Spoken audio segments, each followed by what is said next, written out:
നമുക്ക് ഒരിക്കൽ കൂടി കോഴിക്കോടേക്ക് പോകാം. അവിടെ ഒരു കുട്ടിയെ തെരുവനായ ഓടിച്ചിട്ട് ആക്രമിക്കുന്ന ആ CCTV ദൃശ്യങ്ങൾ പുറത്തു വന്നിട്ടുണ്ട്. ആദ്യം നമുക്ക് ആ ദൃശ്യങ്ങളൊന്ന് കാണാം.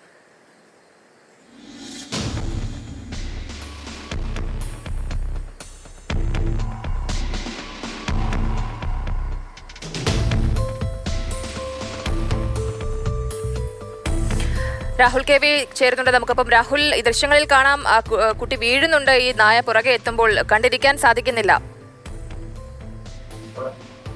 ജയലക്ഷ്മി, തീർച്ചയായും അല്പസമയം മുമ്പ് നമ്മൾ ഈ വാർത്ത കൈകാര്യം ചെയ്തതാണ്.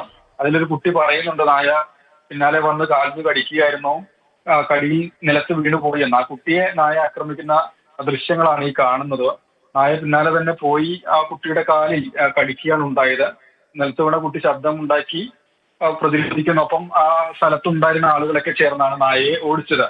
ഈ കുട്ടിയെ ഉൾപ്പെടെ 9 പേരെയാണ് നടക്കാവിൽ പരിസരങ്ങളിലൊക്കെയായി നായ കടിച്ചത്. ഒരേ നായയാണ് നടന്നു നീങ്ങി ഓടി നീങ്ങി 9 പേരെയും ആക്രമിച്ചത്. എല്ലാവരുടെയും കാലിനാണ് പരിക്ക്, ചിലരുടേത് മുറിവ് ആഴത്തിലുള്ളതാണ്. വിദ്യാർത്ഥികൾക്ക് നിരവധി പേർക്ക് കടിയേറ്റു, മുതിർന്ന ആളുകൾക്ക്. പ്രത്യേകിച്ചും അതുവഴി വാഹനത്തിൽ പോയി പെട്ടെന്ന് സ്കൂട്ടർ നിർത്തിയ സമയത്ത് തന്നെ നായയുടെ കടിയേറ്റ ആളുൾപ്പെടെ ഉണ്ട്. 9 പേരും BC ജനറൽ ആശുപത്രിയിലാണ് ചികിത്സ തേടിയിട്ടുള്ളത്.